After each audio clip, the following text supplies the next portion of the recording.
ndwadde zonna kumutuukako mukama omukubi mukama omuwamaanyi osaanidde okusinzibwa osaanidde okutendezebwa mukama taata oli mukulu mukama nga tubanyika musayi gwa Yesu yonna gyali mukama muwe ekisa mukama mukume mukama yonna gyagenda okolera mukama omukulembeze bulungi mukama osaanidde okusinzibwa osaanidde okutendezebwa mukama gwe yafeera n'ozuukira osaanidde okusinzibwa mukama oli mukulu tenoomu akufaanana tenoomu akwenkana Yesu taata wange jangu otaasa otukuwe mukama nga tikyawaffe tumukwata mikono gyo mukama nga tumukuwa mukama gwe yamutunda mukama muwe ekisa mukama osaanidde okusinzibwa osaanidde okutendezebwa mukama taata wange jangu otuwa amaanyi bannayuganda bonna bukana tubanyika musayi gwa Yesu naye yennyini tubanyika musayi gwa Yesu gyali yenna famire yonna mukama tubanyika musayi gwa Yesu osaanidde okusinzibwa osaanidde okutendezebwa mukama obawe ekisa mukama omuwe ekisa mukama mukume mukama omuwe obugabuzi taata wange oli mukulu oli munene tenoomu akufaanana tenoomu akwenkana osaanidde okusinzibwa osaanidde okutendezebwa mukama gwe yafeera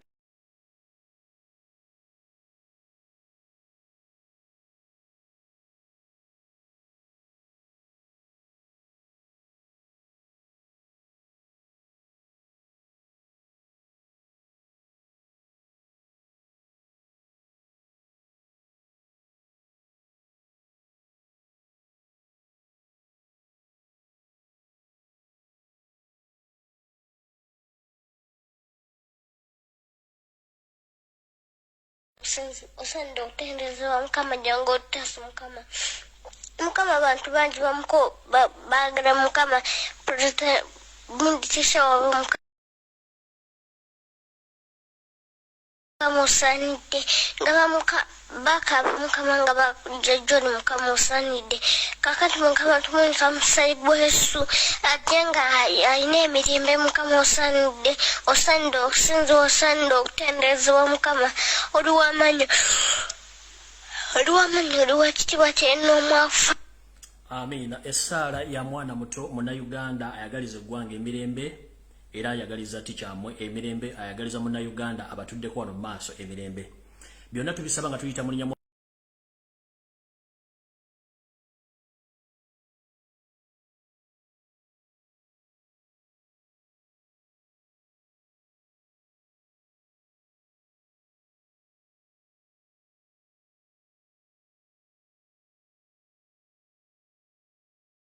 amusiza mu ggwanga erya Bungereza ku lukalu lwa Africa ku lukalu lwa Asia ku lwa Middle East ne waka mu Uganda wepone mu East Africa bulamusiza nnyo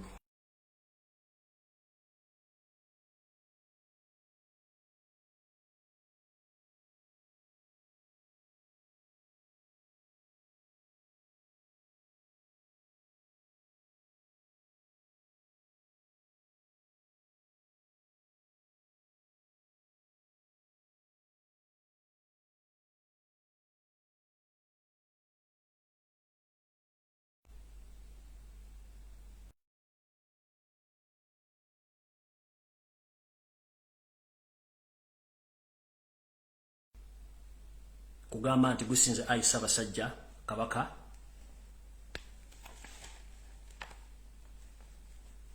ekyokusera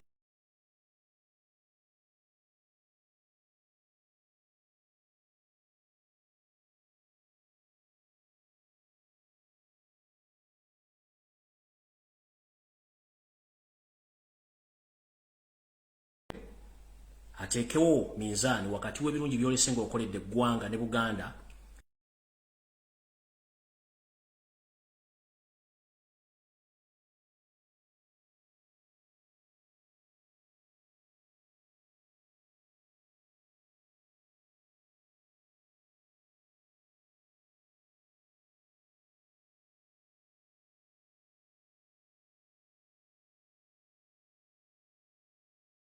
na ewangala neramula mu nsi yonna naye eno nsinzidde mu Uganda olw'okuviirwako kitaffe mu Katonda Yona Lwanga kitalo nnyo ddala bafamire y'omugenzi Yona Lwanga Mukama bagumye olw'ensonga nti naffe era kyekiseera nti enjawulo ya budde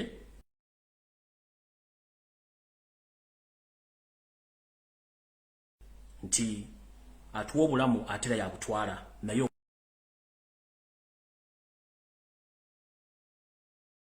genzo otya mukama akumuze mirembe Bishop Yolaranga yakola kyonna ekyamu kutuusa wooli sawa zino naye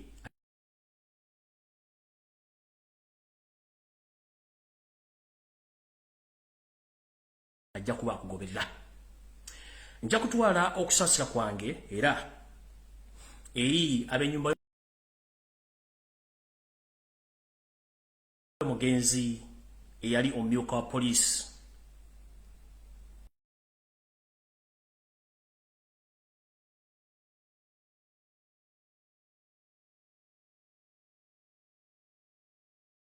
kola yeemu olw'okuba nti zisisosola oba oli mu gavumenti kasita oba ng'osigala Munnayuganda. Nja kutwala okusaasira kwange eri ab'enju y'omugenzi General Pecos Koteesa kitalo nnyo ddala okuviirwako taata wammwe muganda wammwe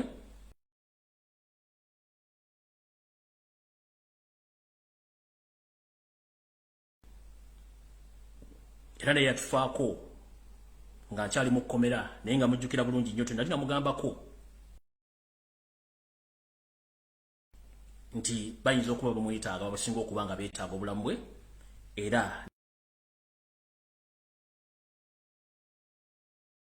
ne babutwala kitalo nnyo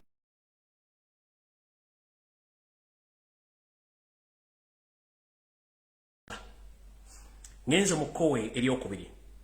Njala twala mukisa guno okubaza bannayuganda mwenna buli mujje muwanga na mu nsi yonna nga sawudde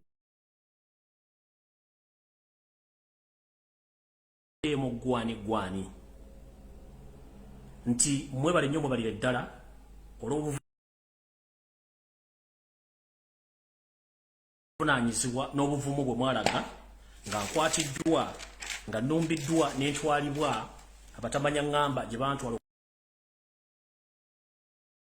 okuntereka okumala emyezi 3 weddu. Njala okwebaza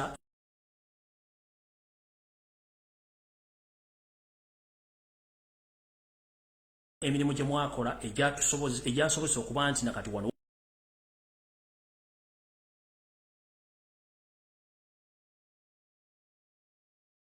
mwebali nnyo mwebalire ddala era mbategeeza nti ekyo kye mwakola kyali kikola kya buzira nnyo. Nzaani gwe mwassamu obwesige okuba nti munno eddembe lyange ne mukwata mu nsawo ne mujjamu obuuma obwo olw'okuba nti ebyokwogera nabingi ate nga mwandyetaaze okumanya biki ebiddako.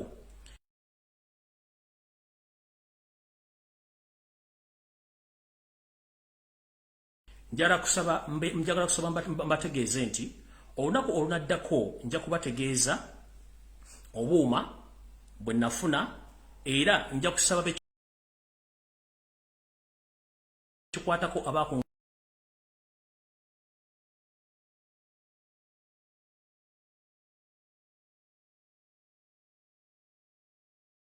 kulanyi sentamu webali nnyo balire ddala sebo mukama wange olw'okutwala obuvunaanyizibwa bwe po n'abakulembeze ab'ekibiina kya NUP ne bambe ba parliament. Naye akensuso nja kwebaza nnyo abantu bano wammanga. Nja kwebaza omukulu akiikirira ekitundu kya Kyaddondo, omukulu amanyiddwa nga Honorable Nkonyingi Muwada. Taata njala okwebaza ekyensuso nti watambula n'otindigga engeri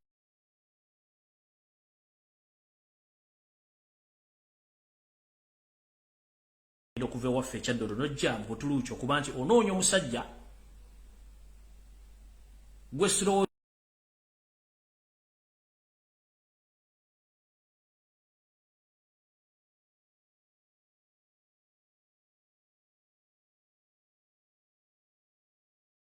wali mukosefu n'osobola okuddayo webale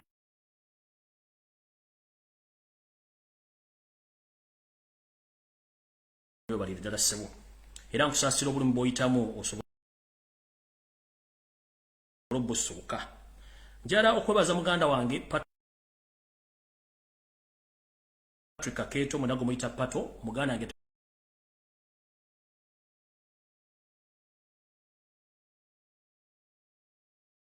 mu security yamwe sinungi nefa basalawo era manyaso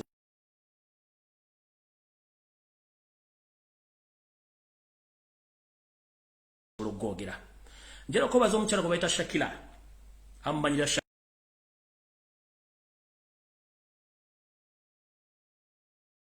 Shakira neze manyinga Shakira zati tuwangale nano mugwangiri abutuluki mu kibuga Istanbul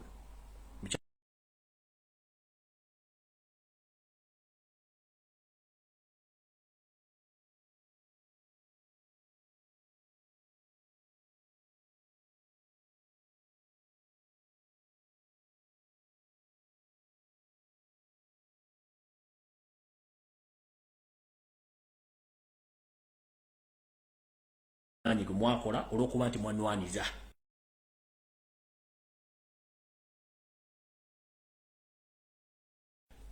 wano njala kuzaako okwebaza bannayuganda mwenna nga sosodde mwebale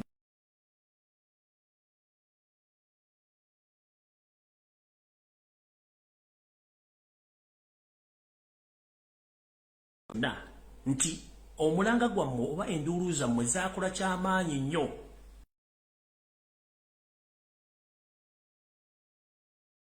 n'okusinga amateeka bwe gandikoze kubanga mwatabala buli mutimbagano gwonna ne mugenda kuli embassy zonna bannange mwebale nnyo sisobola kwebaza Ssekinnoomu okujjako bebaza Lufaaya mwenna mwebale nnyo bali ddala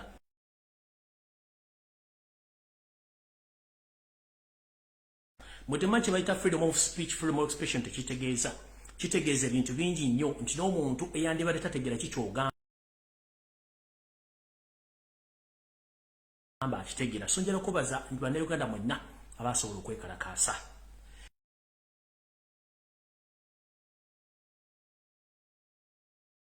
ekyokubiri nga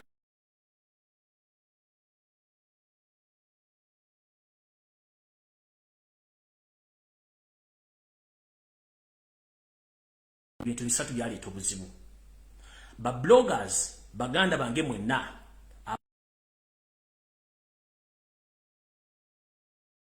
abavaayo ne mutandika okulima empindi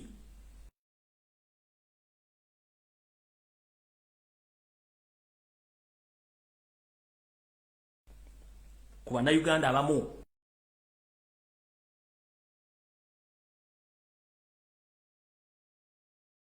abantu bwe mwakonjera njagala kubasaba nti bwemuba musobodde okudda mu bibokisi omwe beetondere baali bantu batuufu n'omulimu baali bakola mutuufu lwakuba nti waliwo miscommunication ne mistrust mu nkola ey'okunoonya Lumbuye naye nga njagala okubategeeza nti abantu abo tebalina musango mwafuna bufunyi miscommunication misinformation ne mistrust era ba bloggers banaye mwenna mbasaba n'obuwombeefu nti tukole ekintu kyekimu olwokuba nti tuli ffenna bannayuganda twagala enkulaakulana twagala enkyukakyuka buli muntu nsaba eyakola ensobi n'avuma omuntu gwe yavuma ku lwange bannaye nsaba buli omwasonyiwa munne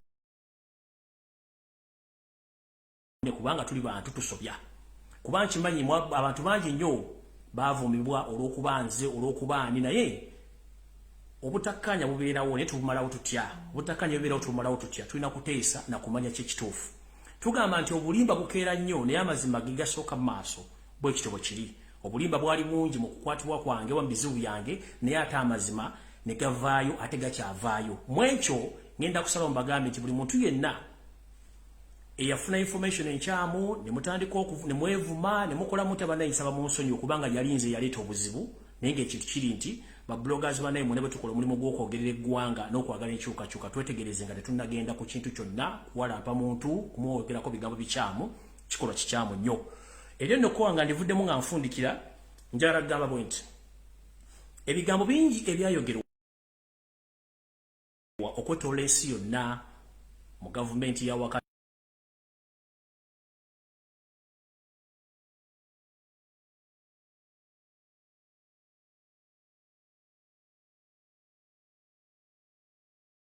ndavuma muntu wadde okulumba omuntu n'omu oba wanjogerako ekibi kyonna mukama akuwa omukisa oba wankonjera ekibi kyonna mukama akuwa omukisa oba wayogera ekigambo ekitakwatagana ng'empale za mukama oyo Yosefu tabasire mutano wa kalekyeze mukama akuwa omukisa ekyo si kizibu kyange ekizibu kyange kiri nti mwenna mulina ekirwadde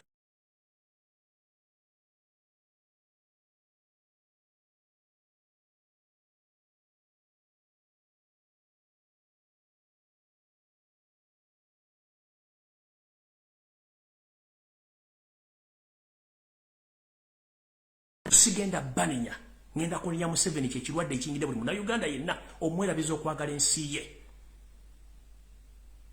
era temusuubira nti nnabbologa bwengenda okulumba temusuubira nna TV gengenda okuvuma temusuubira nti nnamawulire gengenda okuvuma oba omuntu yenna eyajogera kikibi no obuzibu si bwammwe ekizibu ekirwadde kye bayita Yosefu tabasira mutano wa kalekezi kyekirwadde ekirumbi Bannayuganda mwenna ekirwadde kijja genda nga tufunye gundi tufunye ejjaabu yaakyo tugikuba ekirwadde kiva mujja sigala tuli Bannayuganda tugenda sigalawo mufekka naye ekirwadde nga kikoze eki kigenze kati sina gwe ngenda kunenya okujjako bagamba nti mulowooze emirundi ebiri ensi Uganda etusinga ffenna nange kennyini ensi Uganda ensinga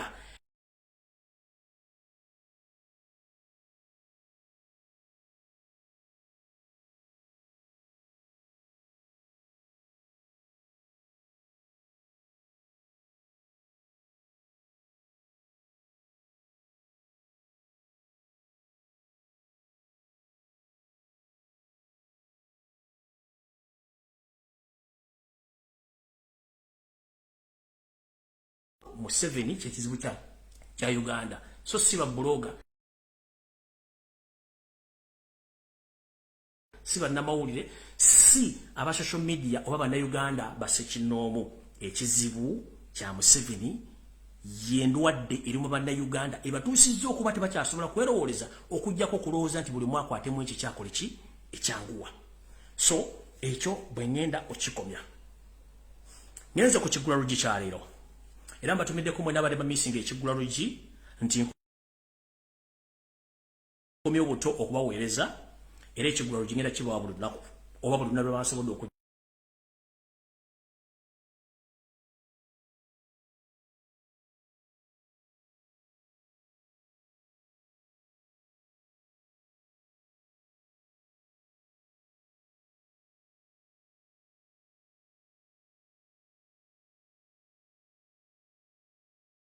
nnyo nze wayagalira ddala okwagala okunguleta mu Uganda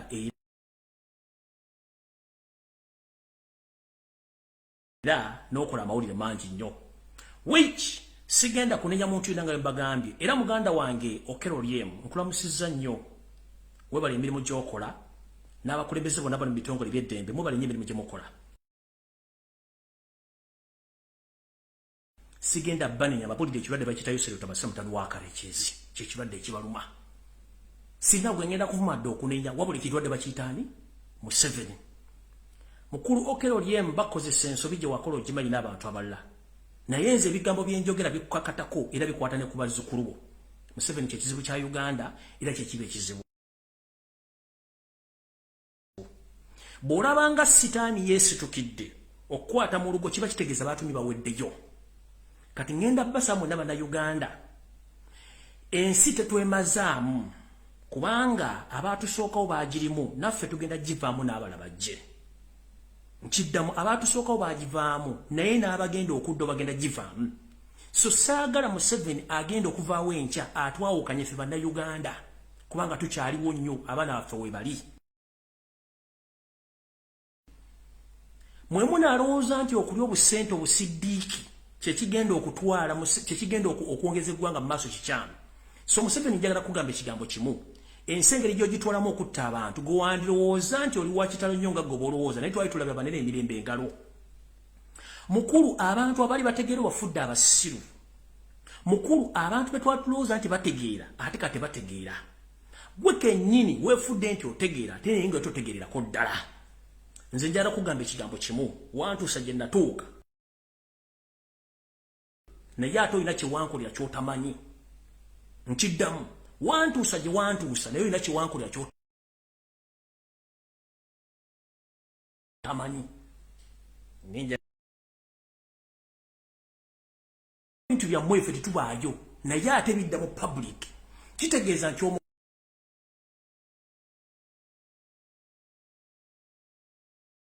omukazi bw'agenda ne bamuwasa n'afuna obufumbo obutukuvu ekiva mu kikola omusawo gy'atabaluba lubuto agenda okuzaalisa omwana oyo abeera omusawo naye tabeerawo nga mukola ebintu ebyo naffe Museveni bw'oba okola ebintu by'okutulugunya abantu n'okubuzaabuza banaga tetubeerayo naye bidda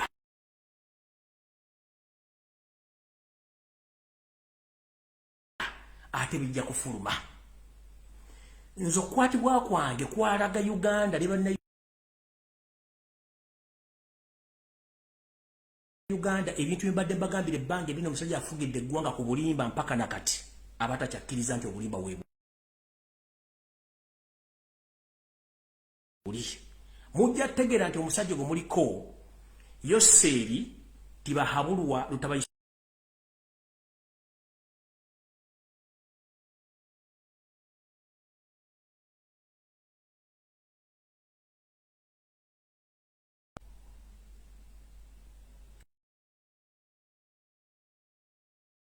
gwewumuzeeko okoze effujjo lingi ku bannayuganda but with the time we will pay heavily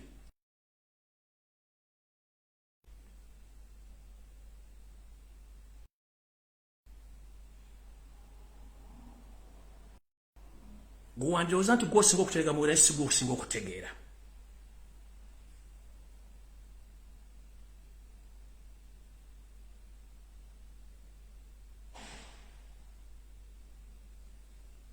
era ekigula lugi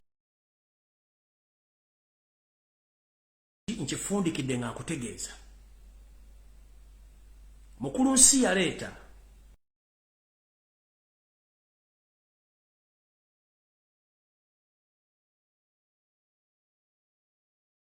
sasula mu nsi okujjako kusigala nga nkola omulimu guli gwennyini gwe mbadde nkola okubawa information era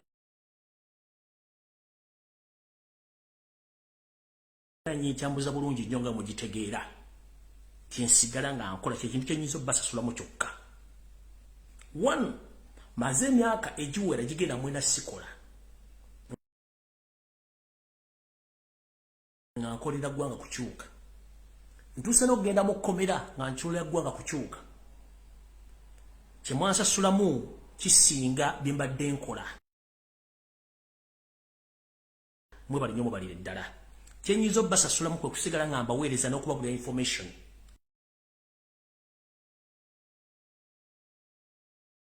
yonna nga bweneeba era bwe naaba nga ngifuna ngenda gibawa era nga njala tandika n'olwalyo baweeko ku information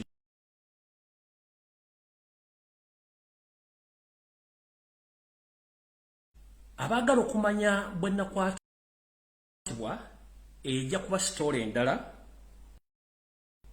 era njagibwa mu butuufu bwayo essaawa zino olw'okuba nti tukyali mu kooti ebintu ebikyatambula nga mumanyi nti mateeka nti omusango tugwogerako nga gukyali mu kooti na wano bwe kiri era ekyo kyo mbasuubiza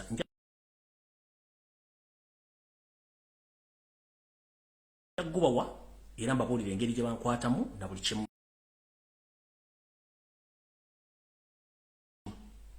naye mbagambye buli muntu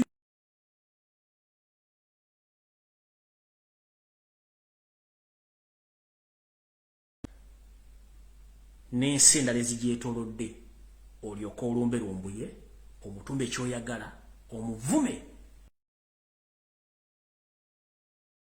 otuuke n'okumulyamu olukwe tunuulire ensi Uganda kyekikulu ntandise bwe nti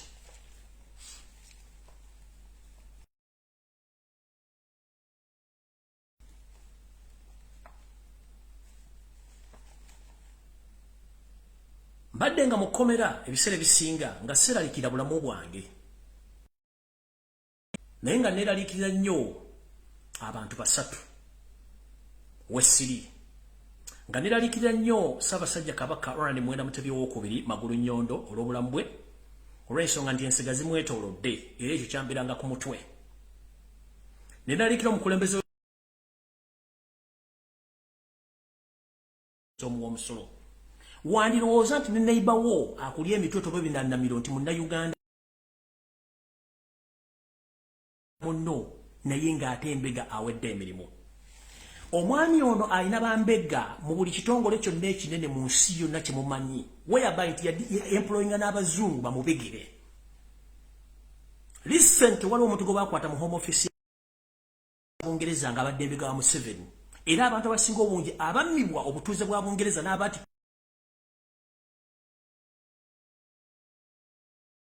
okuva e Bungereza yali nsonga ya mwami oyo embega wa Museveni gwe yali ataddeyo.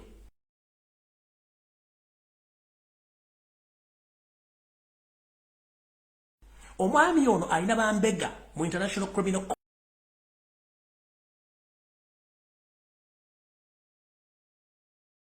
Court. Omwami ono alina bambega mu UN nga no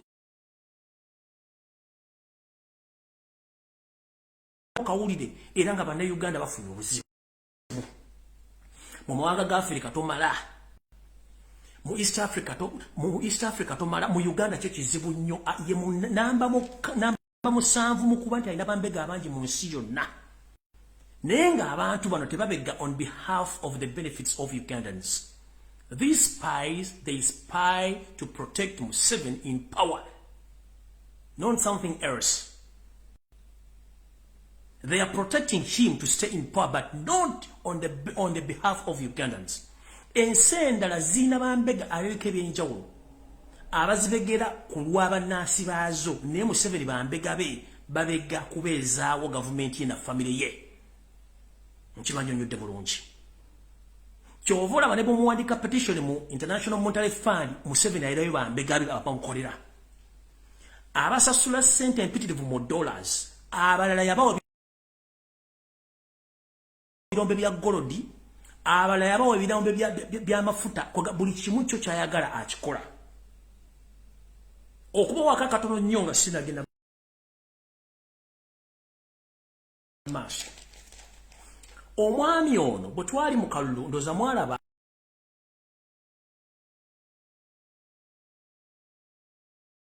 ebyava mu kalulu omusajja twamuwangula flat. Naye njagala bajjukiza nti ekizibu kye tulina mu Africa ne mu nsi endala ezikyakulaakulana tulina ekizibu kiri kimu nti tukyali mabega wa mitayimbwa egy'abaatufugako oba abaatukolonizinga.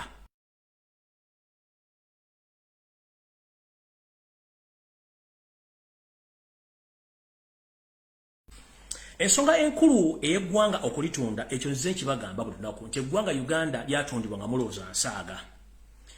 Eggwanga Uganda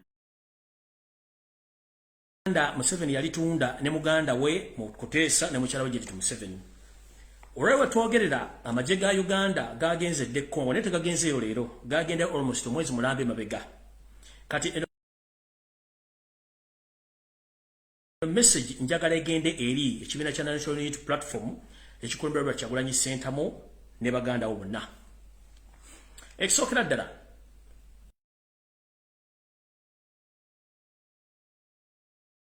ekyatutte amagye ga Uganda ogende Congo nga mukimanyi nti ADF kibiina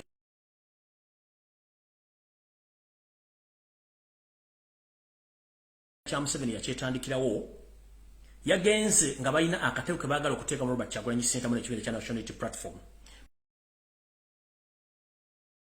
Museveni njagala oveewo wakane nti ADF si kibiina kyo nga ne yali akikulembera gw'omwine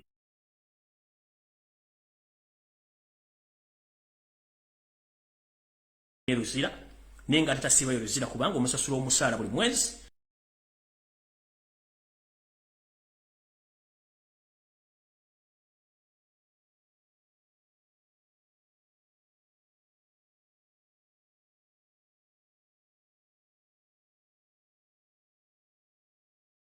Okutandika okukampeiningira era Al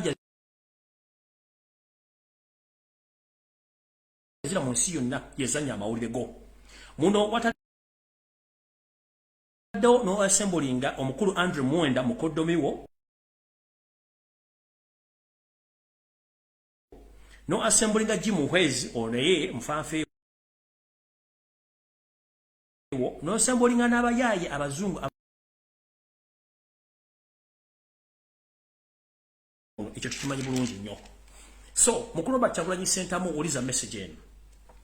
Omukulu ono yasindise amaje Congo waliwo mission eyokuba nti baagala kukwatirayo abasirambi betegekedde bennyini bakuba amasasi bakuba amasasi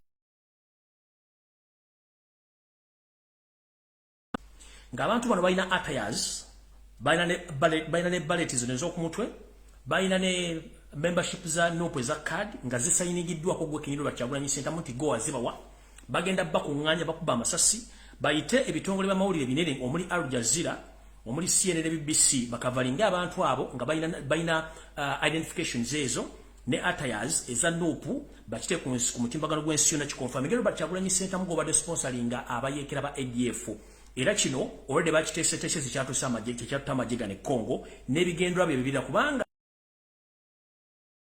jukira parliament yayise ensimbi okola oluguudo e Congo terukolebwanga kubanga talina buvunaanyizibwa talina gibasalinga ne Congo genda kukola enguudo ezo.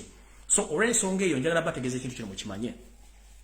Abasajja bano balina olukolerezi ky'embaga Museveni yafuga eggwanga erya Burundi to remind you Museveni yafuga eggwanga erya Rwanda to remind you Museveni yafuga South Sudan to remind you Museveni yafuga Congo Museveni yafuga Central African Republic newankubadde mutabani wa mugenzi Kabila yali mwana mujjana nnyina ate ng'omwana oyo Munyarwanda pure.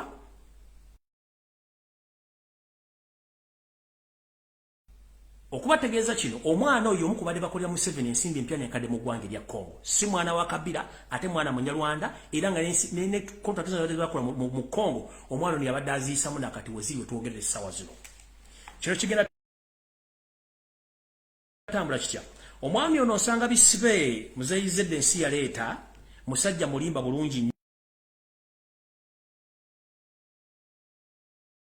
nnyo ate yeekweka bulungi nnyo tayagala mu exposinga. Ekintu ky'okuba nti batutaza nupu baagala kikozesa okusibirako Robert Kyagulanyi Ssentamu kubanga bakimanyi nti Robert Ssentamu bw'aba kyaliwo tewali kigenda kukolebwa mu Uganda ku nsonga ze balina ez'okukyusa obukulembeze. Mu kino era kye kimu famire y'omugenzi Sheikh Kirevu gwe baakuba amasasi eri mu kattuke kamu nti famire abaana n'abakyala baabawamba bali mu safe houses ez'enjawulo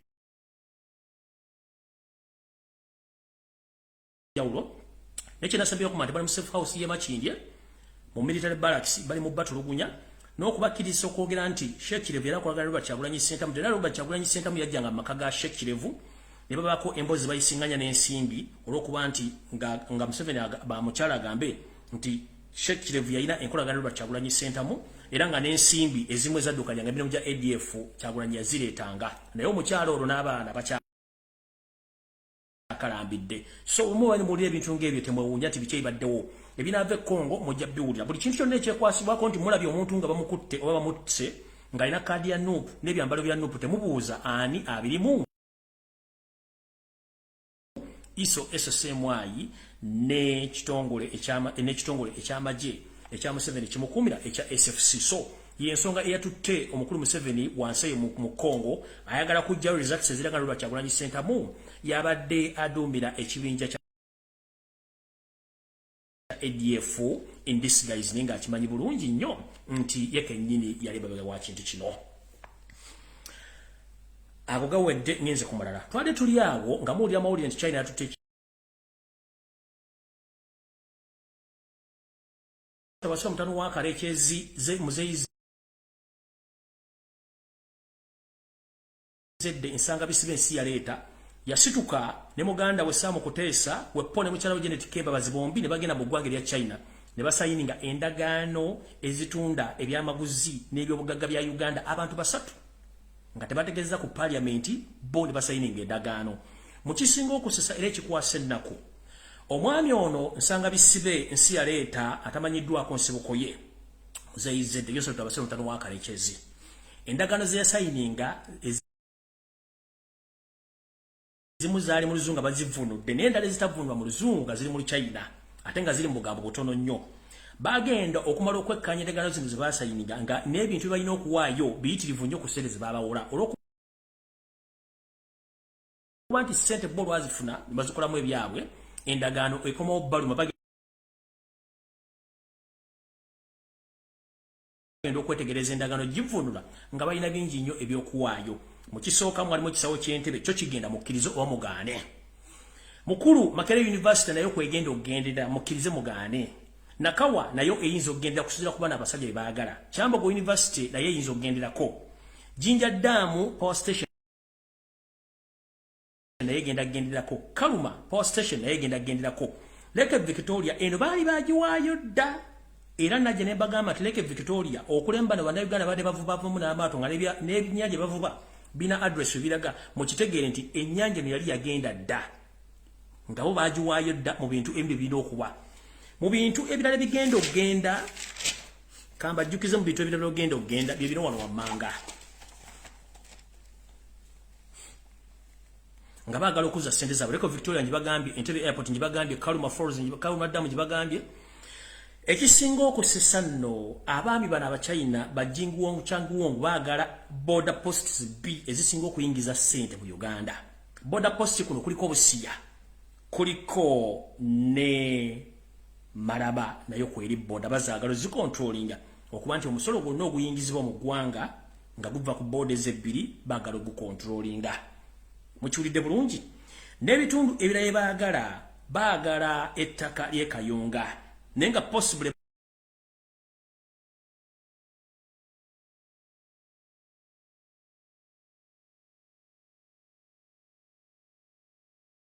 kuya mizimu kati mwabagala ku provinga information ejemba wanti n'ekiri ekkalamojja kifumba mituko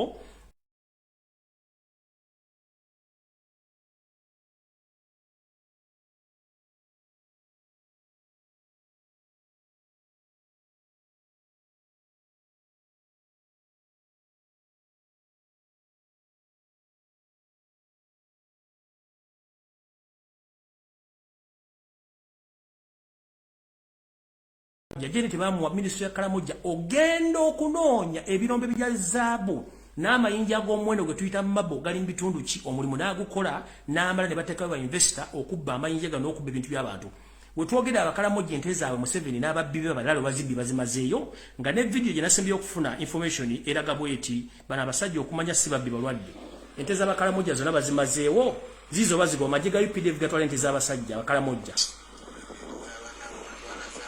zizo UPDF ate nga balalo bennyini bali mu UPDF mumutunde mulabe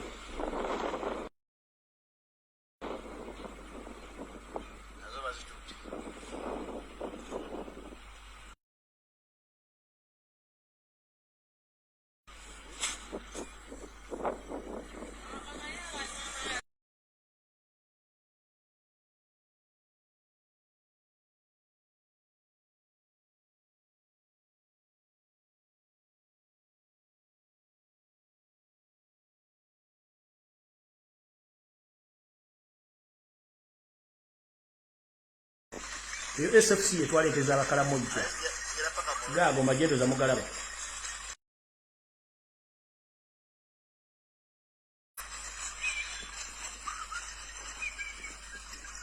abo banyamulege batwala ente z'abakalamoja bali mu kubba ggwanga ddimalawo kati bagenze ekkalamoja gisaanya ozize ente z'abasajja bazimazeewo gaaga amagye mugalabye wuuyo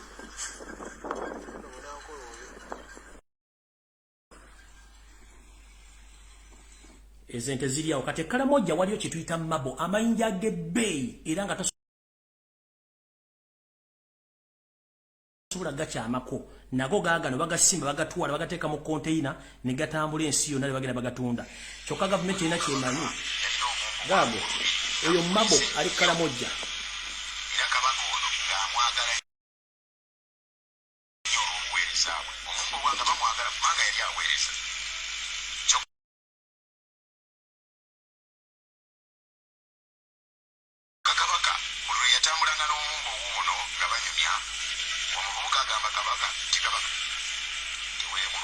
maaso ga Katonda buli ekikutuukako kiba kituufu kubanga Katonda takola nsobi buli kyaleeta mu bulamu bwo kiba kituufu era kiyamba ggwe n'olwekyo buli mbeera yonna gyebalise Mukama oba masiga oba ssanyu sigala nga weebasa Katonda kabaka n'atunuulira omuvubuka ono nga bwe batambula ne banywa ekyo kya Muganda buli mbeera yonna kabaka weebase Katonda kyokka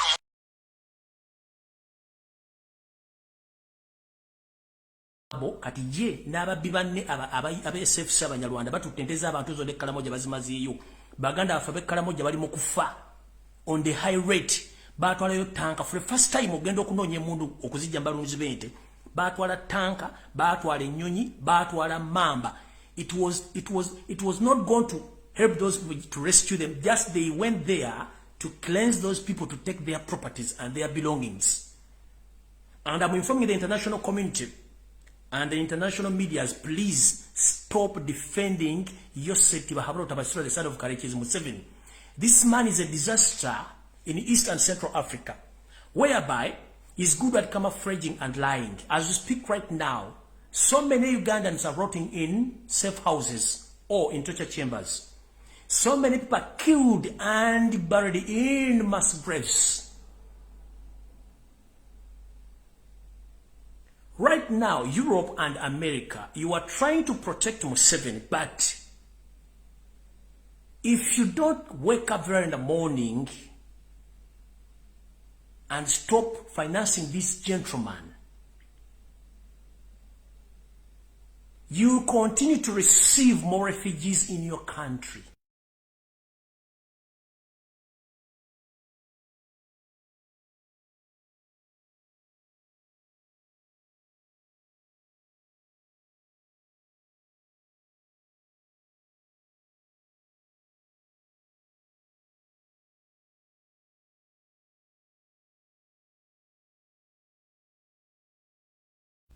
And he's in good terms with Tanzania. So, I'm encouraging the international community, please, with a humble request, stop financing Museveni. He's becoming a deadly weapon in East and Central Africa. As we speak right now, there are so many Ugandans and so many Africans who are fleeing their countries due to the economic crisis and people running for their lives. So whoever financing Museveni, and this message go to the European unions, the British government, the United States of America, and other countries, stop financing Museveni. Because the more you finance this criminal, the more he keeps on killing people, the more he keeps on destabilizing Africa in general. If you think that I'm lying, please come on ground. You will witness. And I'm encouraging and I'm asking politely, European Union, the UK government, and the United States of America, please stop funding Museveni. Because the more you fund Museveni, the more he destabilizes the East and Central Africa, the more people flee their country, and the more people they seek refugee or asylum to your countries. So, in the simple terms, you are reaping what you sow. Because the more you support Museveni, the more he implements his programs, and the people who are found in those areas, most especially in East and Central Africa, they run out from their country to seek for refugee in other countries, mostly in Europe and America. So please stop. Stop. We are tired.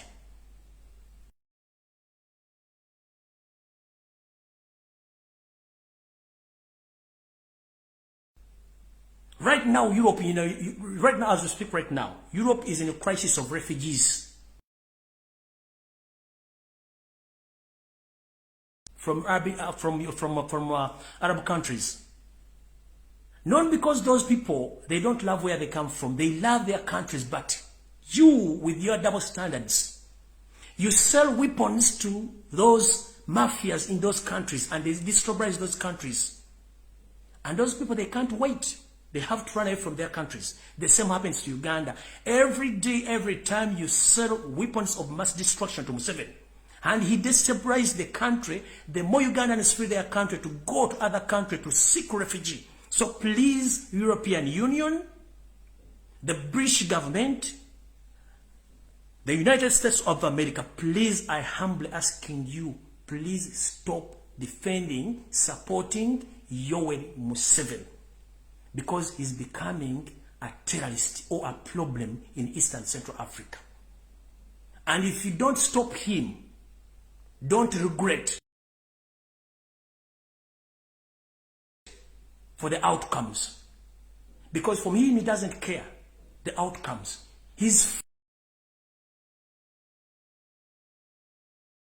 free to do each and everything because he knows he deployed so many spies in international bodies like in UN, IMF, International Criminal Court. This gentleman, I think, is among the people who have the biggest number of spies on international levels. That's why so many Ugandans abroad, they are dying of poison, because he had deployed a lot of those people. He spends more money in destabilizing East Africa.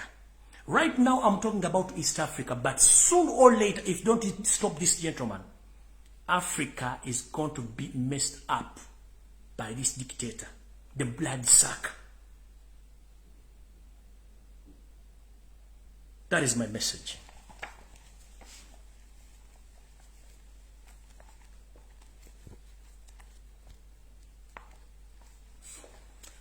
Eno message njagala egende eri bannayuganda mwenna abawangalira mu border eyawukanya Tanzania ne Uganda. Museveni njagala wakandi bwagenze Tanzania wagenze ku ndagano z'amafuta. Endagano z'amafuta zaggwa dda wakati wo n'omugenzi Pombe Magufuli. Ono omukyala afuga Tanzania mulina omukwano ogw'enjawulo era mulina endagano ze mwakola, endagano z'amafuta ne ziggwa. Ekyakututte Tanzania kikino wano.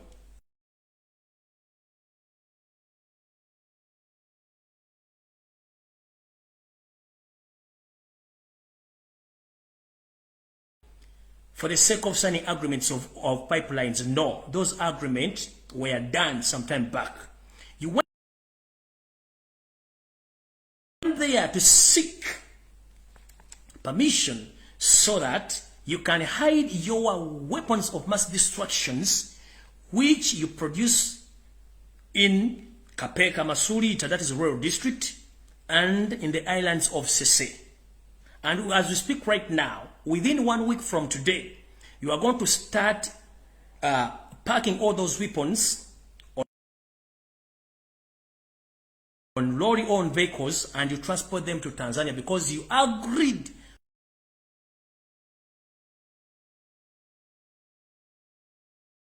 with that madam who's ruling Tanzania right now to keep for you those weapons to hide the international community the truth that you are manufacturing and you are having weapons of mass destruction.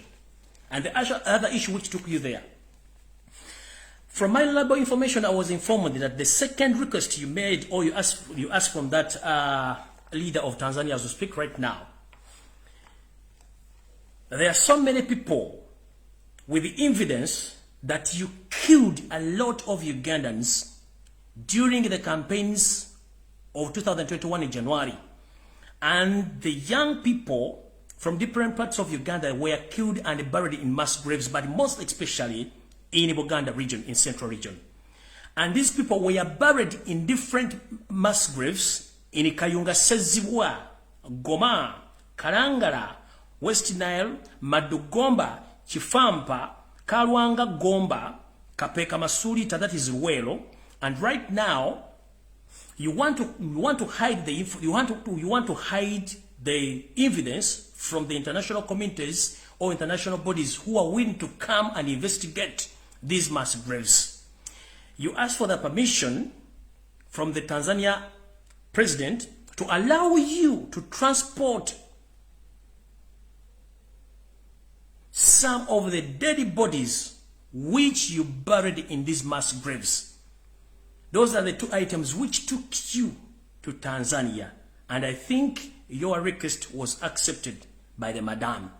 So people who live nearby, Uganda and Tanzania border, starting this week, you'll be witnessing my information that big vehicles will be leaving Uganda, heading to Tanzania, taking unidentified commodities, but in particular, guns and dead bodies, which were resumed from those districts or those areas, have informed you above or below. The areas are Kayunga Sazibwa, Goma, Karangara, West Nile, Madugomba, Kifampa, Karwanga Gomba, Kapeka, Luwero, that is Luwero. So those are the areas which are full of mass graves.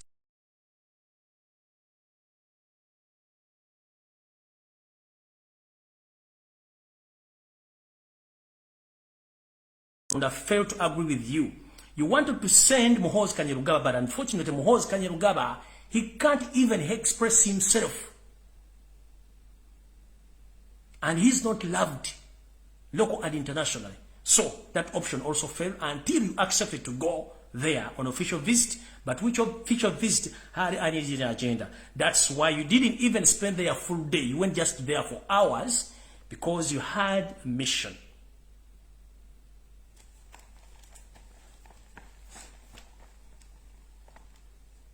Security alerts.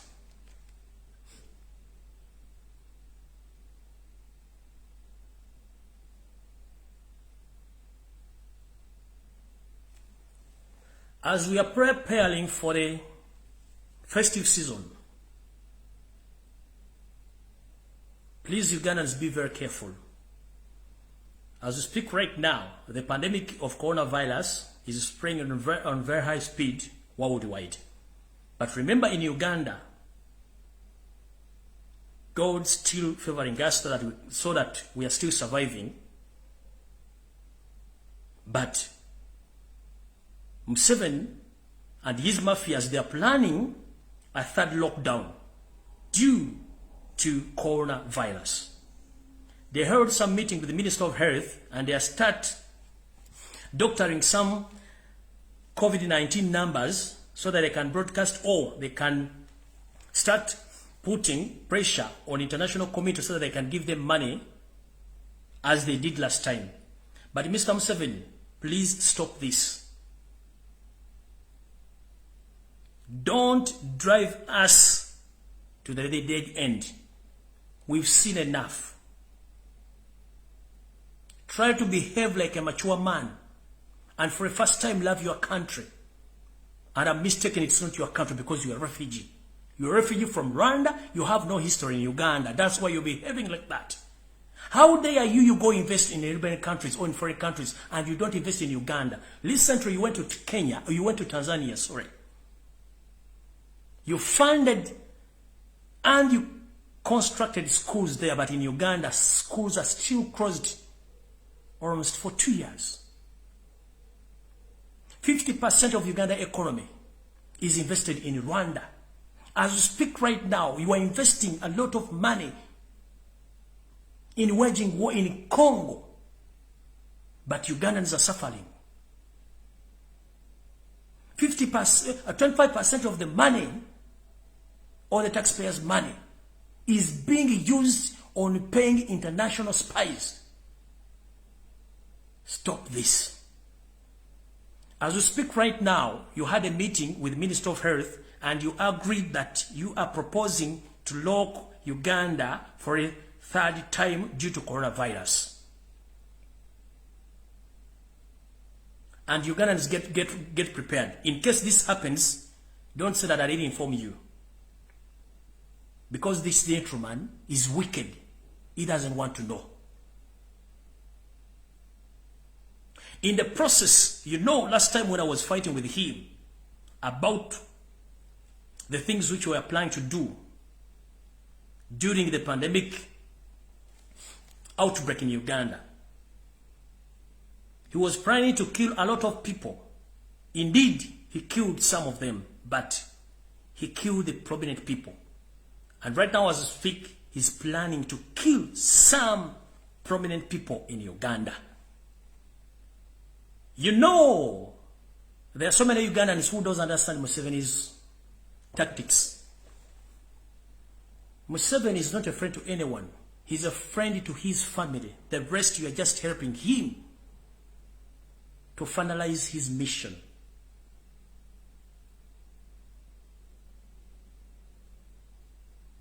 Even if he gives you a lot of money, at the end of the day, he's going to finish you. As we speak right now, Mr. Peter Elrelu, you were given orders 5 years back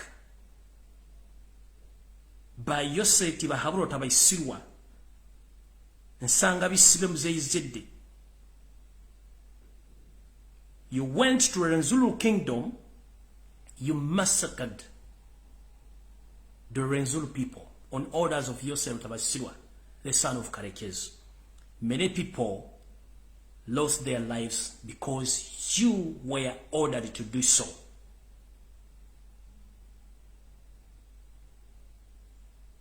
You went on praising yourself and praising the man who gave you orders.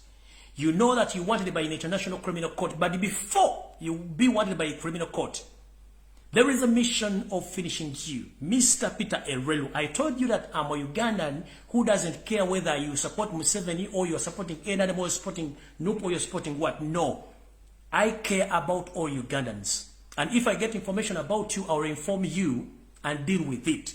Mr. Peter Elrelu, Museveni held a meeting last 3 days, and they agreed that Peter Elrelu, you know much and you are becoming a problem, and you might be a witness somehow, somewhere, when Museveni is overthrown or Museveni will be questioned about the catastrophes he committed in Uganda. So, among the people who will be questioned where they get the orders, it's you, Peter Elrelu. So, be very careful if it is easy or if it is possible. I think you can leave Uganda with immediate effect because you are the next in the target. I told you Museveni uses people and at the end he dumps them. From dumping them, he eliminates them. So now Peter Elrelu, you are among the people who are on the assassination list. Be aware.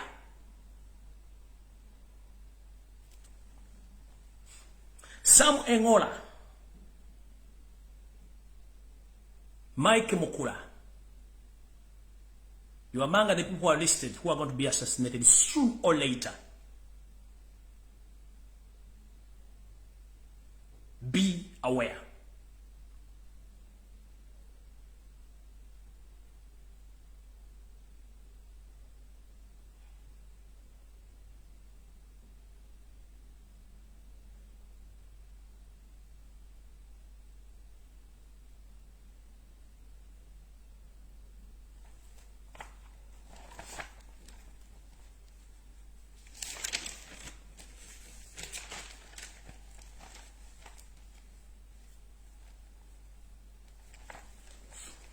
Ngenze maso.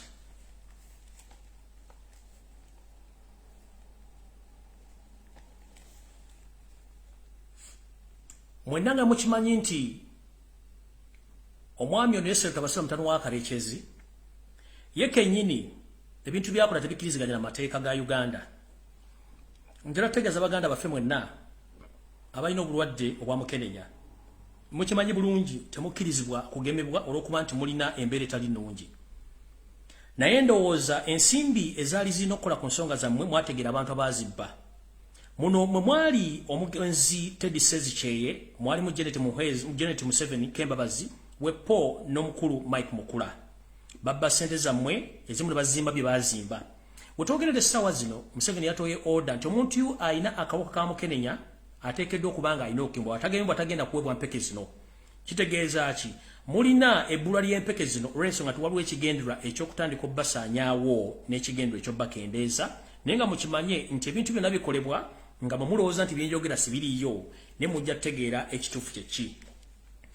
Mbagambye omwami ono Jim Muhwezi ne Janet Wepo ne Mike Mukula babba ensimbi ezo. Mujjukire nti n'omwami eyabawako obuzuulizi eyali munnamawulire gwe bayitanga Teddy Sezikyeye, onono yattibwa oluvannyuma lw'okuba nti yasibwako mu kkomera Luzira n'amala n'ayimbulwa. Oluvannyuma n'attibwa abakozi ba state aba ISO abamutomera ku boda ngaddewe era n'attibwa oyo n'aggyibwawo. Mike Mukula nkugambye omanyi bingi nnyo ebikumanyisa ebingi ennyo wadde oli wa NRM Simeyo Gusime vice president wawa kugambye oli ku assassination list ekyo nkikugambye kibeera nange okitegeera Michael Mukulu kitegedde ngenze ku kirala Mukulu Museveni mbadde mukomera ng'okola ebikolobero bingi nnyo ne bwe nva n'okola ebikolobero bingi nnyo watandika okutega bomu ng'okozesa ebitongole ekya ISO that is Internal Security Organization same ekibega amaje wepo n'abantu aba SFC watega bomu bus yali eva MPG n'entandika okulabula abantu bomu zigenda okuvuga mu butale n'olowooza tetutegeera abantu bakola kye tuyita analysis ku bomu zonna ezaavuga baani abaazitega zaateguka zitya obutambi mwabukola butya ne bukyusa buli kimu nga mwagala ogende Congo kubanga mukimanyi 1 Museveni okimanyi tolina kyayina ssente gy'olina okujja ssente kwegende Congo okubba ebyobugagga kyekyo kaki kikutwala e Congo naye nga tolina n'olukulu okufulayimenga Kyagulanyi Robert Ssentamu kati mukulu kankuswaza olwaleero omuvubuka gwe mwakozesa ogenda okutulisa bomu mu bus eyali eva mu bitundu by'amaserengeta ga Uganda ngedde e Kampala gwe mwawoza mbu yali mutujju era n'amanya mwagabwa mukulu njagala kuswaza nga n'enseeraba bomu eyakubira mu bus empigi omuvubuka oyo yali mukozi wa state era nga mukozi akola ne flying squad y'omu ku bavubuka abatrainingibwa mu batraininga kabalya police training school ono yali mu kibinja kya 7 mu bibinja ebimu bwatendekebwa eyo naye nga yali mu kibinja kya jati mwakolera mwamu omulimu ne bakama bagenda okutega bomu zino bomu eno netulika bubi bwe yatulika obubi omwami ono mukama we eyali ku dute yali supervisor n'amukuba essasi omwami ono amanyage amatufu omuyita Agaba Anthony enamba ye ey'owambega oba ey'amagye eri 33340 giwakani nti si yeye gwagamba nti yali amanga terrorist yafiira mu basi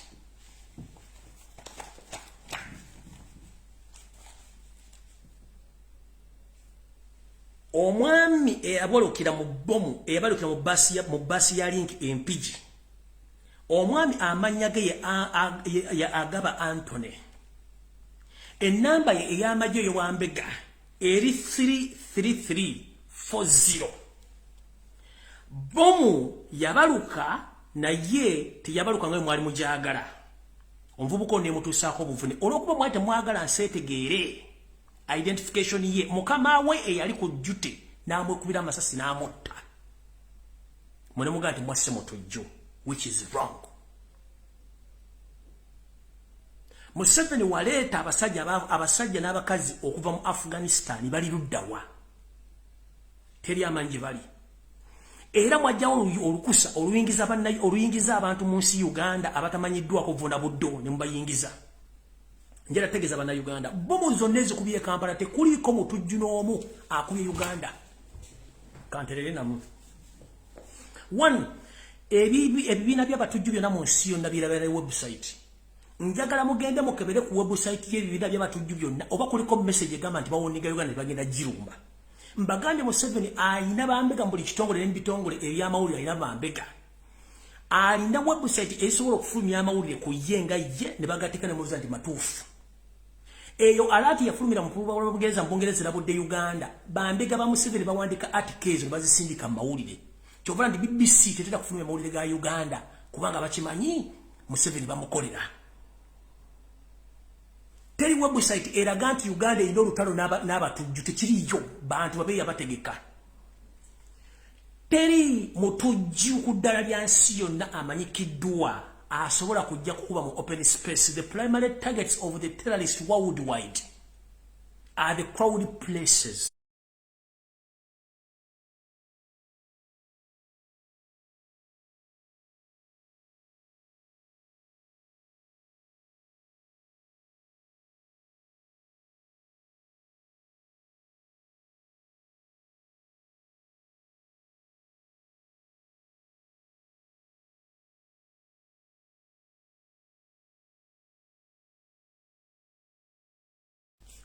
Kebere Al-Shabaab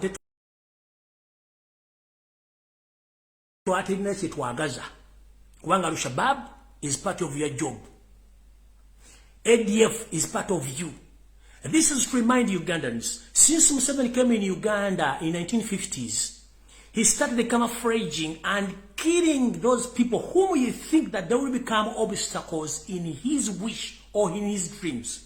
There are so many Ugandans who lost their lives.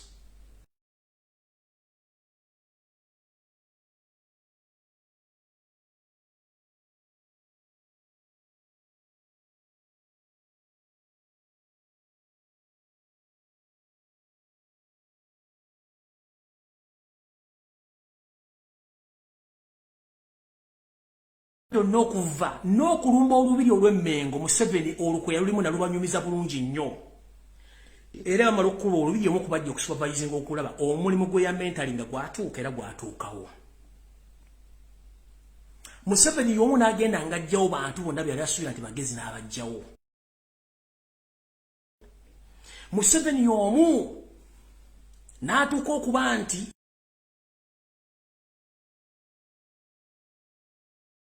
ye yali mu lukwe ero lwajjawo Obote bonna balutwa kati mukulu Okero lyemu wanjogerako ebigambo bingi nnyo but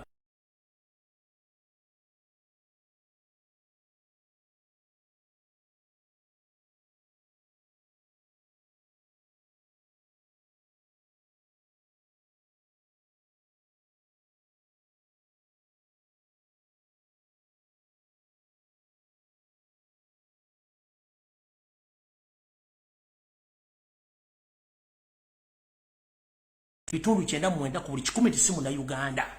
Ne mu meeting eyali Nairobi yali etese emirimu bamukubaga Museveni waki togenda lwali omu Rwanda so si Uganda n'abatereka n'abatta. Kati muganda ange koli this to remind you the man who was behind the overthrow of your daddy's government is Yoweri Museveni Kaguta Lutabayisirwa nsanga bisibe nsi yaleeta. Because this man fear to be exposed, he knew that Okero left some children behind, including you. And you knew the information about Museveni that he's not a true Ugandan. So Museveni decided to employ you so that he can silence you. You are serving the devil, and at the end of the day, you will become a devil.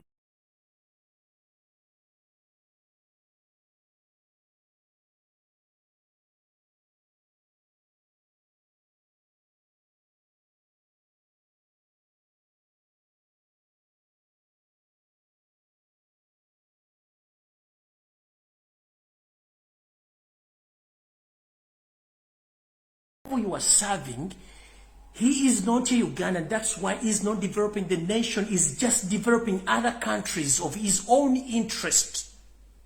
So stop being used and stop fooling Ugandans. This is to remind you. Here's a mass.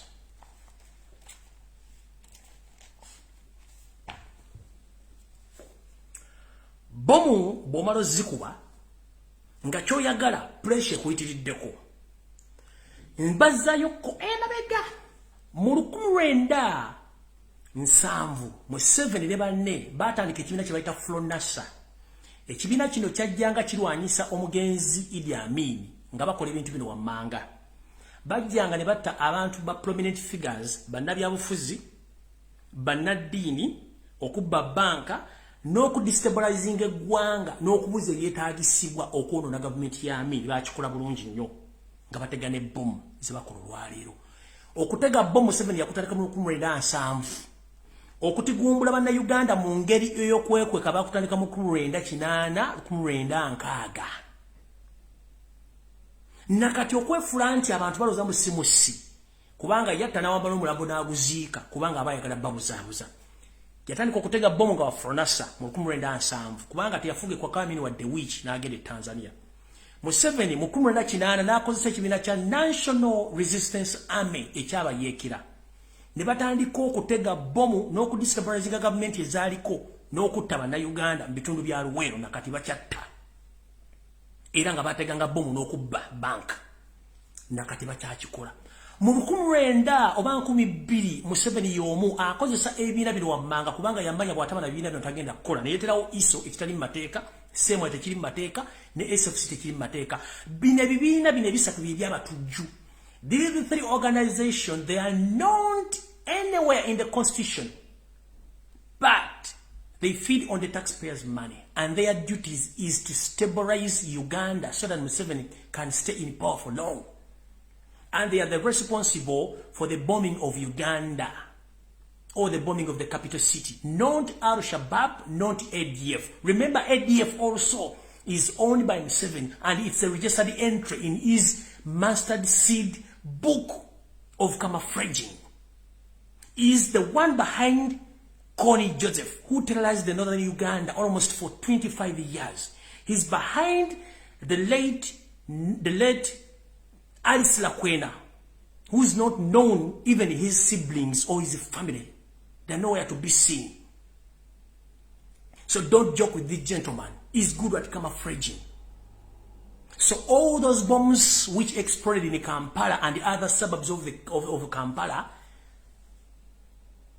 don't be fooled and don't be like Museveni is behind of those bombs through using his own manufacturing entities, that is the International Security Organization, ISO, CMY, and SFC. There is nowhere in the world a terrorist can move with identification. There is no anywhere in the world a terrorist can come and explode the bomb in the open space. Nowhere. Uganda, as a country, and in particular in Kampala, the capital city, is among the crowded cities in Eastern Central Africa. How dare you say that the terrorists went to the open spaces at the Kampala police station and the Parliament Avenue? How dare you lie to people? Tulina tax park, tulina malls, tulina ebisabo by'omupiira, tulina buli kimu n'ogamba omusajja yagenze n'akuba ku CPS nga nabe kugamba. People stop being fooled. Kati okulaga nti bano abasajja bafu. Mbabuulidde omusajja agent eyafiira mu boom, amanya ge ye agaba Anthony, force number eri 33340. Eyo entandikwa ya bomu. Kati bwomanga ono agent yatukira mu bus, bamutta, supervisor yamutta, ate kati bano ngenze mu maaso.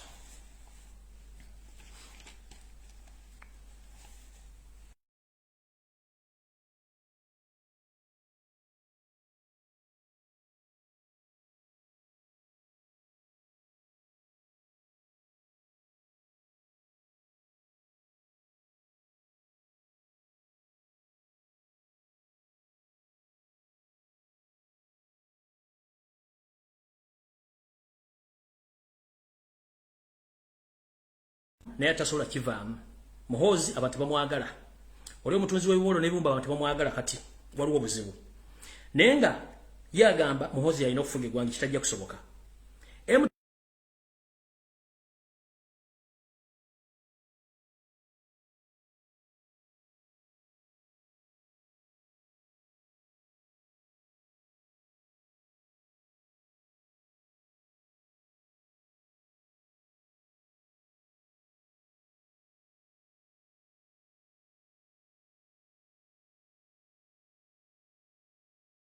Era batadde ku international medias ngaba playings nti Kyagulanyi abadde abafandinga n'ebintu ebyo bino mutegere butegeezi kye kigenda mu maaso era mukitegere bulungi nnyo.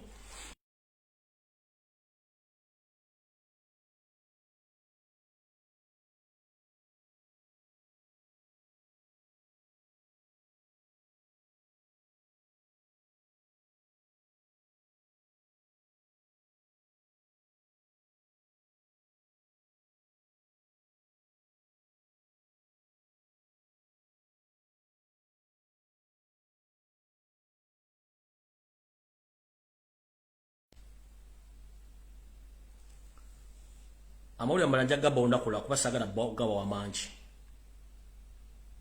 Ekisookera ddala,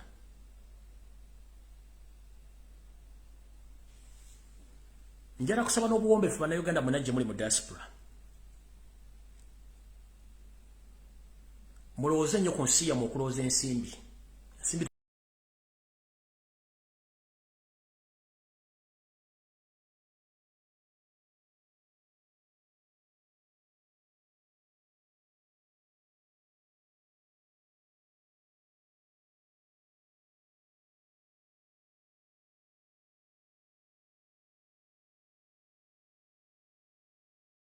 otuuka otya okunoonya n'okola okulunoonya Lumbuye bamutte naye ng'omusajja akuwadde order si Munnayuganda.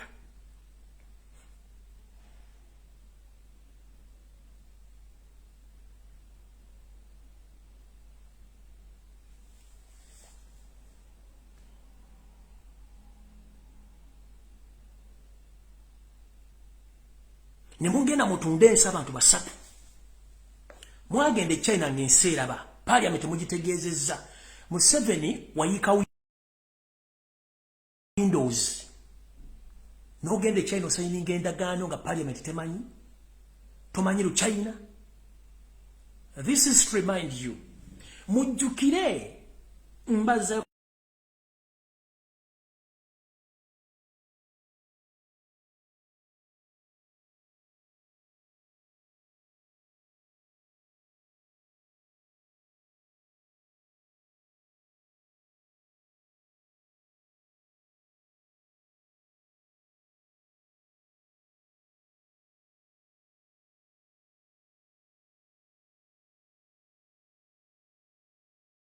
nga bayimira wakati wa China ne Uganda bati katuleeri.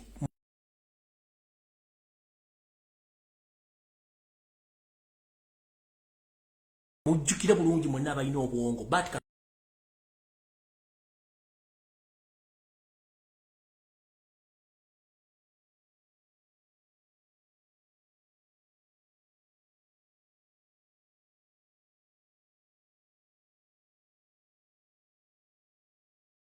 Bannayuganda balina okusoma Oluchina. Njala kubuuza Janet Kembabazi.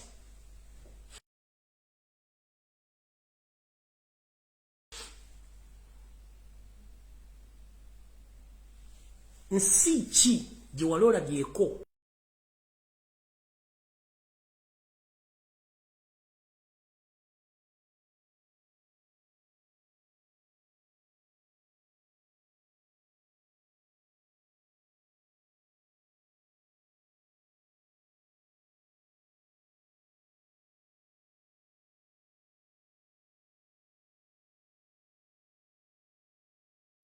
as a blocker to sell that our nation.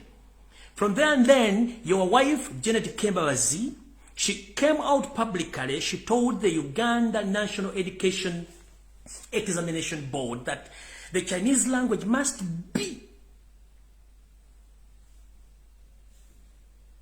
put in the syllabus, or must be taught in all levels in Uganda education system. Why? From then, you just away all Ugandan fishermen on Lake Victoria and other rivers in Uganda to pave a way for all Chinese to start fishing in specific areas. Nobody knew about that. You went on, you made agreements, which agreement 3 of you, Museveni, not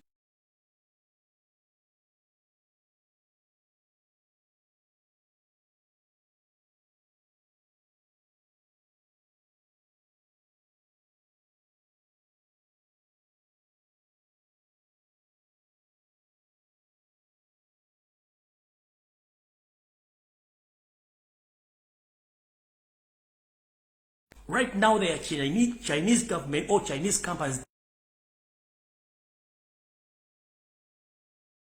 They are still demanding more of our properties, including the border posts of Marabalibusia, because they need to collect more money so that they can refund. You can refund. They can get their money which they lend to you.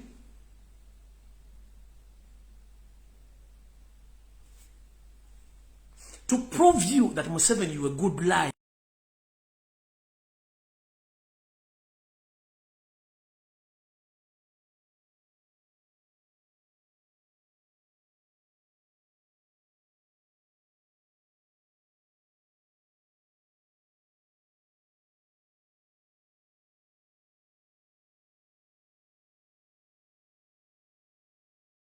Pretend that we don't know. We know.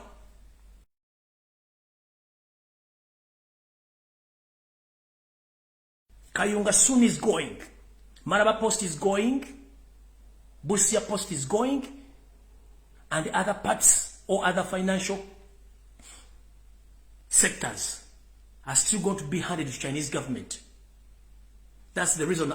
That's the reason as why your wife told the Minister of Education that all Ugandans must study the Chinese language, because he knew that as time goes on, the Chinese, they will take over the country. But if we can ask,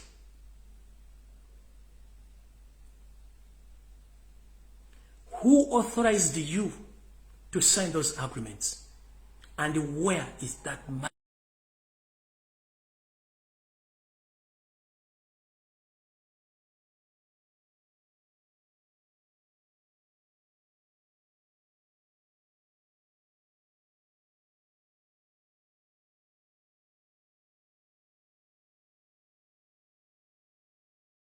Just sent a China unakuchi. In the courts of justice, twalonda Robert Kyagulanyi Ssentamu ng'omukulembeze w'eggwanga. Results ezava mu lutuzirina. Mwe abasayininga endagaano ezo mwazisayininga mu bukyamu kubanga temuli bakulembeze balonde. So endagaano ezo mwazisayininga mu bukyamu.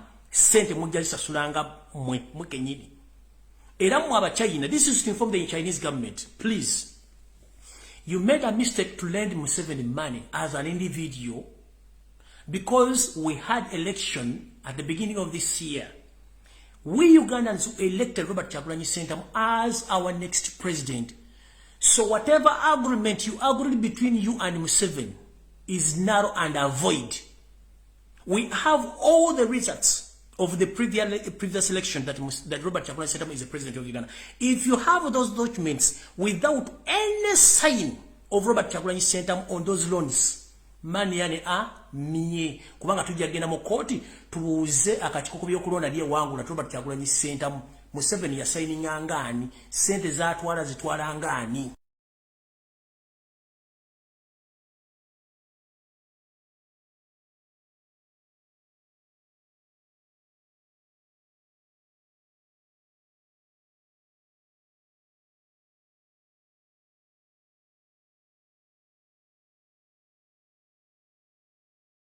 We are tired of being led by the foreigners who don't care about our country.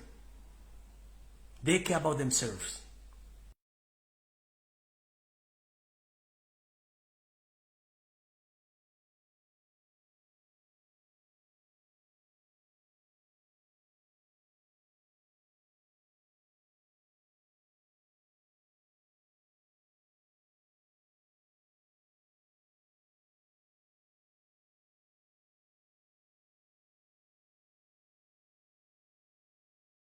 As a person, you regret the day you signed those agreements. For us, we are not accepting that fully.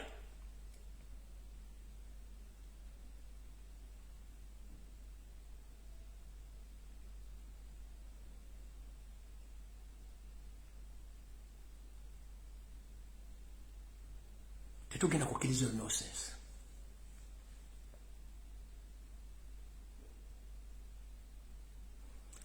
Ngamaliza. Abantu abazanya katemba ne Museveni mu bintu ebyo byokwerinda n'ebintu by'obulamu lekeraawo. Bannabyabufuzi. Kirabeka bannabyabufuzi abantu abalona mwavaako mwagenda kukiikira bitundu byammwe bya kyama. Bame ba parliament abali mu Uganda ennamba esinga obungi mwagenda kukiikira bitundu byammwe bya byama so si baloozi bammwe. Bwe mufuna ssente mugenda mu loogi, mugenda mu ziwoteri kugula mamotoka na kuchakaza bakazi bammwe so si Bannayuganda. Wetwogerere essaawa zino ennamba esinga obungi bame ba parliament tebasobola kuva wadde okwadressinga ensobi ezigenda maaso mu ggwanga. Njagala muve mu wakana nti mwagenda kukiikira bitundu byammwe bya kyama. Let me change this statement to English. 80% of all elected members of parliaments in Ugandan parliament, they have forgotten that they were elected by the people or their voters. They went there to represent their private parts And they are enjoying the taxpayers' money. There are so many lot of catastrophes which are taking place in Uganda, but nobody is talking because they were paid to keep quiet. You went there to represent your private parts, and you are enjoying right now. There are so many Ugandans who are rotting in jail. The judicial system is corrupt. Police is corrupt. Everyone is corrupt. To the extent that Museveni, he had reached to the extent of corrupting even families of those whom he had killed. As we speak right now, the late Sheikh Chilev, his entire family is suffering in torture chambers. And the man is busy placing the family to accept that Sheikh Chilev was a rebel leader and is affiliated to NUP. His young daughters, they were all left in those torture chambers, and I was informed.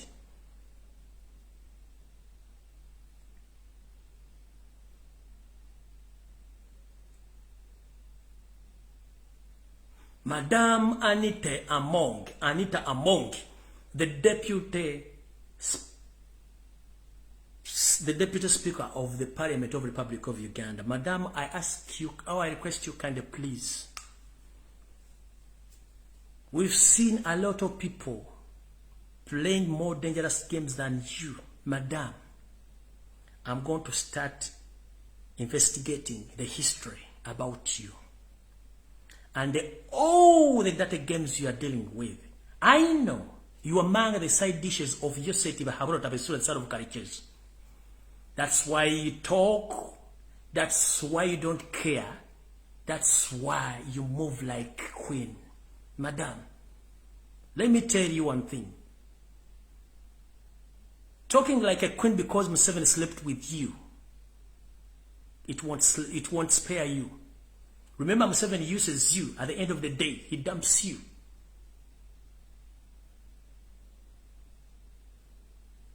As we speak right now, you are a game changer, I know. You are doing a lot of atrocities. You are financing a lot of dangerous games in Kampala and Uganda. Recently witnessed during the campaign times, we were given a lot of money in billions, and you display that money in the other part of Uganda, in your constituency. Right now, you are the one who meets all those people who are going to play that games in Uganda. Because at one time, or you're still sleeping with Museveni, I don't know, but the information which I have that you are among the side dishes of Museveni. You are using your private parts to terrorize Ugandans because Museveni knows you, that you are so sweet. Nyabo, we've seen a lot. We've seen a lot and we suffered a lot. How many knickers do you put on when you're coming to the parliament? How many dresses you put on when you're coming? You put on when you're coming to the parliament? Just one. Be very careful.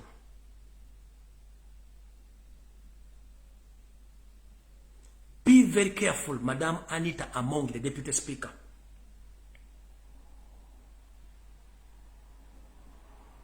We know that a big number of all MPs, they went there to enjoy, to satisfy their private parts, not to represent Ugandans who voted them.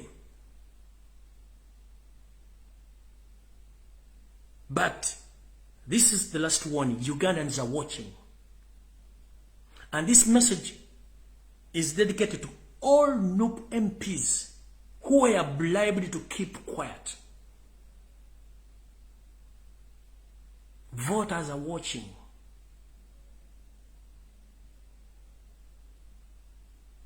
My last message to the President of the Republic of Uganda, the elected President Robert Kyagulanyi Ssentamu. Mr. President, with due respect, you've witnessed a lot of catastrophe in the National Unity Platform.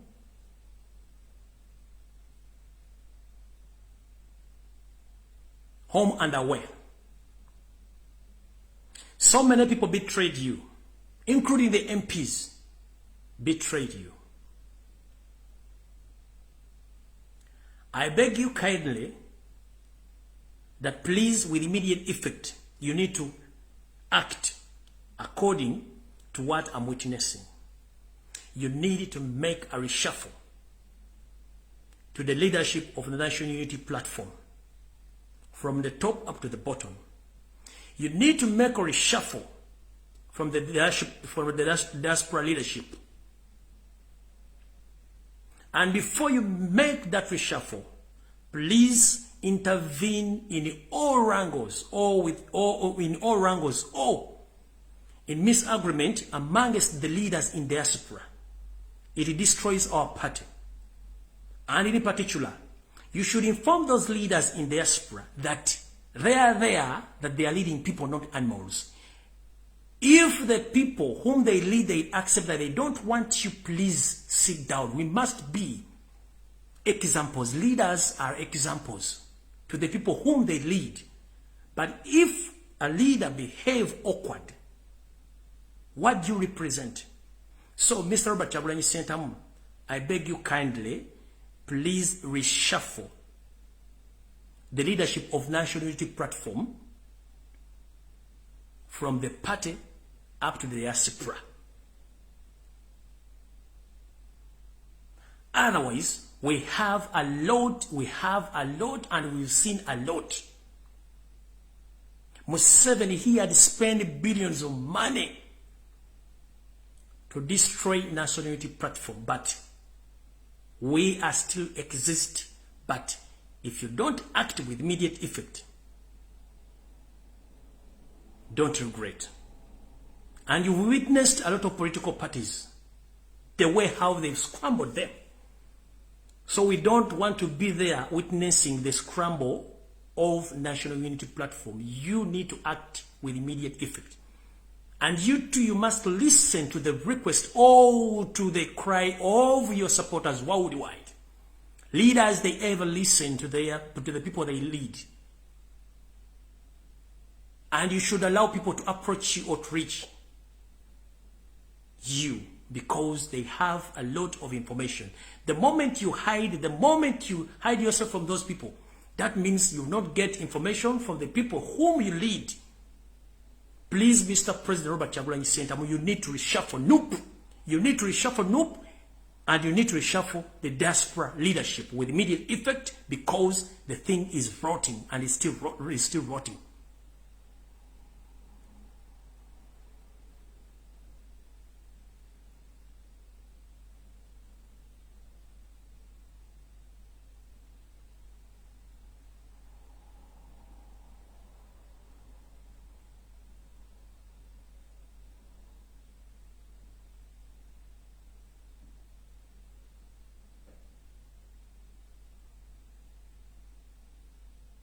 Tulina mbeba parliament abawera 50. Essaawa zino bandibadde bawandiika dda mu bitongole by'ensi yonna ng'abaana baffe bonna abavundira makomera baavaayo dda. No one is caring about those people.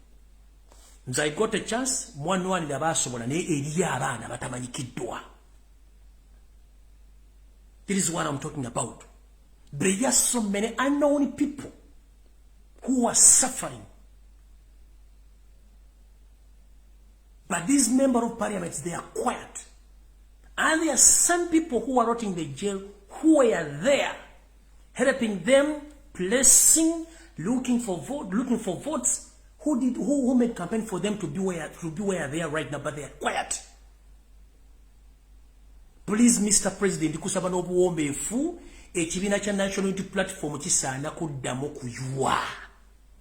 Obukulembeze bwonna buyuwe. Bomaro buyuwa odemo diaspora na yojere. Bomaro jera kitegeeza Museveni oba omukubi omuggo. Nebo oleka obugulumbo obuliwo n'abantu nga balina complaints zaabwe. Kitegeeza totutte buvunaanyizibwa ng'omukulembeze awuliriza abantu bakulembera. Ate olw'okuba nti history w'ebibiina mu Uganda Museveni ayingidde mu NUP. Kati waliwo abaana abali determined okukolera ekibiina kya NUP. Nze kyovula bana bagamba sina kifo kyenjagala mu bukulembeze bonna, kubanga ebigambo byenjogera bimala okurepresentinga abantu bonna mu nsi yonna mu Uganda yonna, seetaaga kintu kirala kyonna. Obuwangazi bwa NUP ye decision making ya Robert Kyagulanyi Ssentamu okusana kwa NUP ye delay of making a decision nkiddamu obuwangazi bwa NUP ye decision ya Robert Kyagulanyi Ssentamu gyalina okukola okusana kwa NUP kwe kulwawo okuteeka ebisalwawo mu nkola mu kibiina kya NUP Linda Kigweyo afumita mukira atalo kutambulira kusibira ya menvu saagala tudde mu senga vanga vuddemu ebyokulabirako bingi tekibiina kya ebina byonna ebibaddewo byonna bifa kintu kyekimu Museveni yabiyingira mukati ngaffe abali basobola okugenda tukubuulira amazima gakaawa ekibiina ddamu okiwe olonde obukulembeze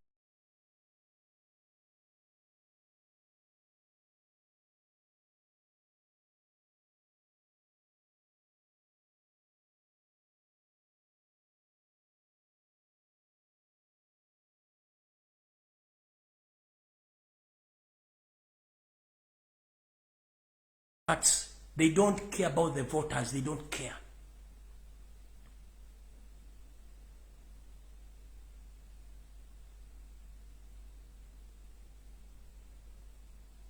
Mr. Robert Kyagulanyi Ssentamu, Mr. President, I humbly request you, please, decision making is the key factor.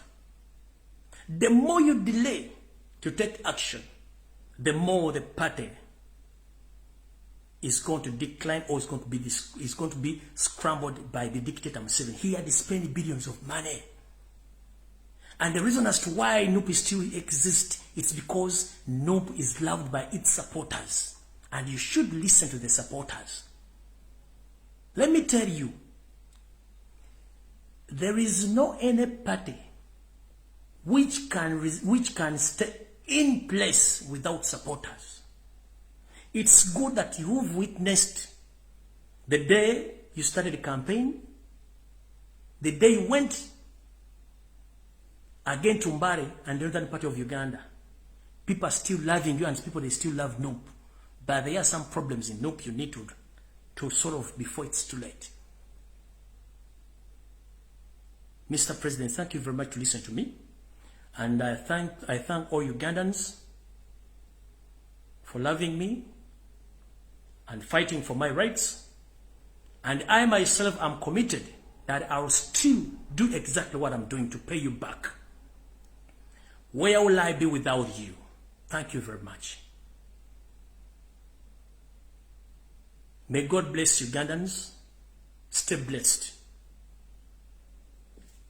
I'm not fighting anyone, and I will not blame anyone. Even though some of them, they betrayed me, I don't care.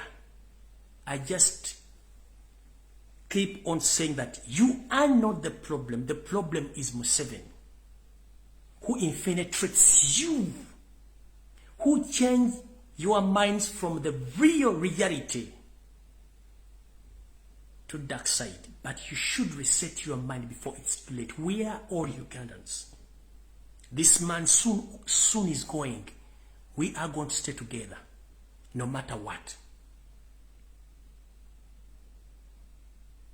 Soon Museveni is leaving the country.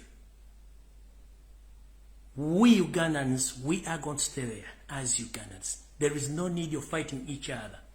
There is no need of blackmailing each other. There is no need of betraying each other. Although we have misunderstanding, but ever we must sit and we resolve these problems. Museveni is the problem of Uganda, not Robert Kyagulanyi Ssentamu, not me. We elected member of parliament to help us, but they have betrayed us. The man whom we fighting to get out of the country is organized. We must be organized too. If we divide ourselves, that means it's like we are supporting Museveni. The more we fight each other, it's like we are supporting Museveni. The man is in power for 36 years. Aina sente, alina mundu, alina makomera, alina buli kimu. Ffe abalwana abaagala omujja kati nga twerwanyisa tulina ki? We must come together to dissolving problems of differences affe ate tufune ensonyi. Message esembayo abakulembeze ba Nuupu mufune ku nsonyi. Twagala kubeera kyakulabirako ekisinga ebiina ebirala nti omukulembeze bw'ofuna ensonyi kitegeeza b'okulembera bagenda kutegeera nti oli mukulembeze. Ensi ezikulaakulana omuntu bamukomplainingako odde ebbali abalala ne batekinga over. And so many times people in developed countries, leaders, if their supporters or the people who elected them, they complain about them, they resign and they step aside and others takes over. But in Uganda, someone makes a mistake, he doesn't want to be informed that please you made a mistake. No. The only thing they do is just to make sure that he or she divide those people so that they can stay on. That system must stop, please. We must behave like mature people. I know mistakes are for human, but we must reserve and we must respect each other. Kino kibagamba. Akulembeze mwena muwulire ku nsonyi. Bwe bagamba nti kino kikyamu kitegere kikyamu ate uliza akugambye. Atha bwe tutafuna kuswala kijja sigala nga twerwanyisa. Gwe tulwanyisa atudde. Ffe bamulwanyisa ate tweyuzaamu tebikola. Tulina kusigala nga tulwamu. Kyenvudde mbagambye sina gwe ngenda kuvuma kulwana oba kwogera mafuukuule. It's up to them. Njagala ensi yange, njagala bannayuganda. Bambeereddewo nange no babeererawo. Ate kino nkikugamba Museveni. Njagala okiwulire. Era kino njagala kigamba bannayuganda nga nfundikira. Katonda antaddewo kubeerawo yajja okunkuuma. Olunaku lwali yagala okuntwala ajja kuntwala. Sigenda kutirira nsi yange. This is my constitutional right to speak the truth. You've been lying to Ugandans almost for 50 years. You've been camouflaging. Nobody knew you. We are in the country. Even the people you lead, they don't know the real you. Recently, when I forced you, you came out. You tell the nation the true names of you that you are Tiba Habwa. How dare you? For almost 36 years, nobody knew your real names, that you were Tiba Habwa. And the people, all Ugandans kept quiet. Omusajja Tiba Habwa. So that means that omusajja atufuga tetumumanyi. Museveni is the problem of Uganda, not Robert Kyagulanyi Center, not me, I'm not a problem. So tebakusindika kujja kumbega, I'm not a problem. Tebakusindika kuwa butajja buwa, I'm not the problem. Tondi ya mulu kwa, I'm not the problem. Museveni is the problem. Museveni wakuwa utuango jabu mpabudize umuwe, mwande muzukuru, so sinzi. I'm not the problem because I'm speaking the truth. If you are sent to spy on me, if you are sent to kill me, please, I'm not the problem. The problem is Museveni. If you want to witness, let Museveni die. Even for 30 minutes, you witness that I'm not the problem. Siri kizibu jamuli. Ekizibu ya Museveni. Robert Kyagulanyi si kizibu kyamwe. Ekizibu ya Museveni. Tebakuwa butwa, tebakuwa sente mujobegera umbuye simayo muliyemu olukumala biseera. Wabadde mawuli abali mu Uganda bali ku TV. Ekintu kyokola bakuwadde emitwalo 10 emitwalo 3 miliyoni ojjovumera ombuye omwono nerinnya kubanga oyagala kuyisawo ekintu kya Museveni oli bw'ati bwakola kwekutte okulya ejjo okwesubya omuwula ebintu bingi ebijja mu maaso nze seemanyi namwe temumanyi who knew me tewali yali amanyi kati bwe nva mu bantu n'endya ssente za Museveni bankoze ekivve satizigo sijja ziri ate sirizirya ebigambo byogeddwa bingi n'eri kigambo tekikutula gumba mu keep on talking nja kujja mbabuulira amazima gwe TV presenter munnamawulire gwe munnabyabufuzi omusirikale wa poliisi mbega oba sindika otte Lumbuye otte Kyagulanyi okole kyonna the end of the day olina abaana bagenda kuzaala baana bannaabwe oli bagamba kintu ensi esaanawo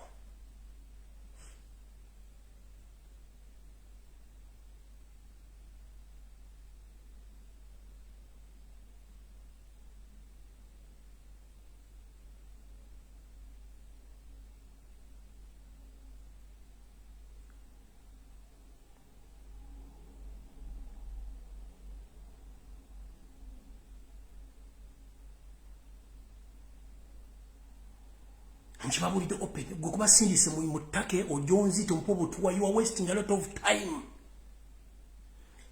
Yesu Nabi Isa yagamba chitange sasirabo abakoze ekintu kino kubanga kibakola tebakimanyi. They don't know what they are doing. Of those people who betrayed me, they don't know what they were doing because they were helping Museveni to take over our country, to hand over the country to China. So I don't blame you, I blame Museveni and his entire family. So don't be there and you are sent to look for Lumbuye to poison him. Please, you are wasting a lot of time. Don't dare. I'm not the problem of Uganda. It's Museveni the problem of Uganda, not me. I'm just a mere speaker.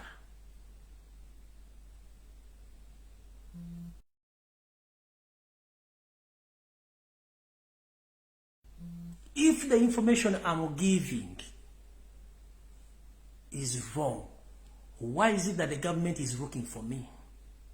Why is it the day I was arrested, everyone jubilated in the government, but at the end of the day, they didn't get me, they didn't get me. And this is to inform Yoseri Tiba Habura Utaba Isra, the son of Karekez. If true that I committed some crimes, as he said that I committed 15 cases, during the UN agreements, UN introducing international police, that is Interpol, whereby if any person or a particular person in either country, he committed crimes against humanity, the government of that particular country, they file a case and evidence and they present that evidence to international police, which is in Kololo. Please, if I committed atrocities as you say, please let the Interpol look for me and I will present myself, but not in your government. Because you have nothing to tell me. Torina. Chichiche narinjo gede chitabadeo. Chichiche narinjo gede chitabadeo. Bwembanjo geda mazima lwachi munonya. Bwembanjo geda bichamu lwachi munonya.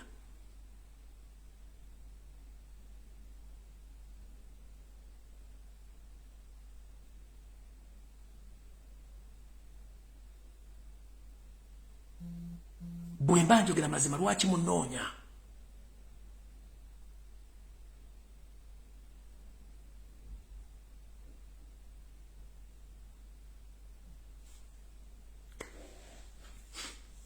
Mukama aseme kono je kugwanga Uganda. Mukama aseme kono je kubana Uganda mwena bali mu diaspora. Mukama aseme kono je kubana abato abali mu Uganda. Abayita muzibu batandi bali tebayita mu sawa zino. Tusaba Mukama otukumire abantu baffe abomo gaso. Muno we muli bannaddiini. Muno we muli abakulembeze. Ku ntikko ya byonna otukumire maaso mogi Ssaabasajja Kabaka Ronald Mwenda Mutebi w'okubiri.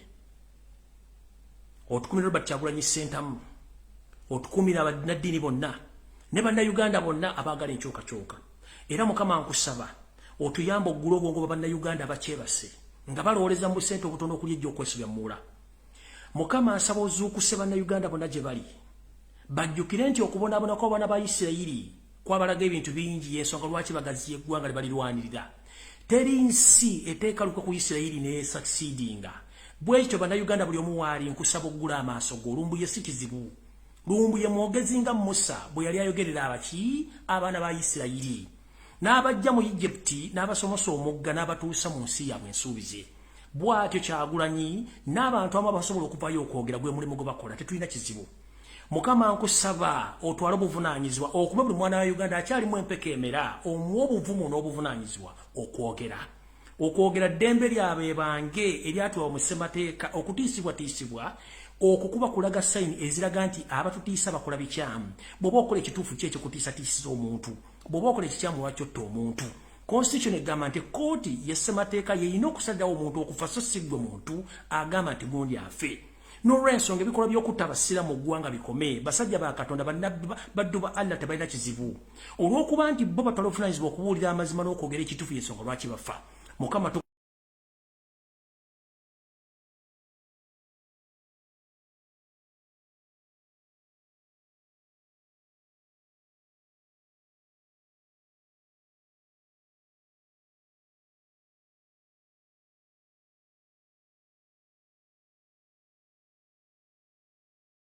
Sitani yazaala omwana gwe bayita Yosefu tabasira mutabani wa Kalekezi nsanga bisibe n'omwana nazzukusa Muhozi Kanyerugaba nazzukusa Natasha nazzukusa Diana